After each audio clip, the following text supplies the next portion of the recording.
Hello everyone, কি ভাবছো তোমরা আজকের ভিডিওটি কি নিয়ে হতে চলেছে? আজকে তোমাদের সাথে কিছু পার্সেল আনবক্সিং করব। তোমরা কি কেউ গেস করতে পারছো এর মধ্যে কি আছে?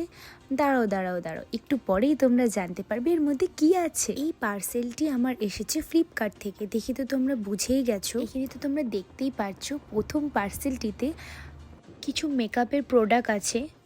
প্রথমে এই প্যাকেটটা দেখে আমি তো পুরো অবাক হয়ে গেছি। এখানে সবার প্রথমে একটা মেকআপ রিমুভার ছিল, তারপর ছিল আইলাইনার, তারপর ছিল একটা মাস্কারা, আর ছিল কাজল।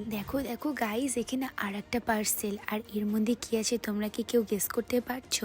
হ্যাঁ, তোমরা ঠিকই ধরেছো। এখানে অনেকগুলো মেকআপ ব্রাশের সেট আছে। কোয়ালিটিটা খুবই ভালো ছিল। এটা আমার 3 নম্বর পার্সেল। আর যেই পার্সেলটাতে ছিল একটা ওয়ান পিস, ব্ল্যাক কালারের একটা ওয়ান পিস, জাস্ট দুর্দান্ত এসেছে। আর কোয়ালিটিটাও খুবই দারুণ। চলো টাটা।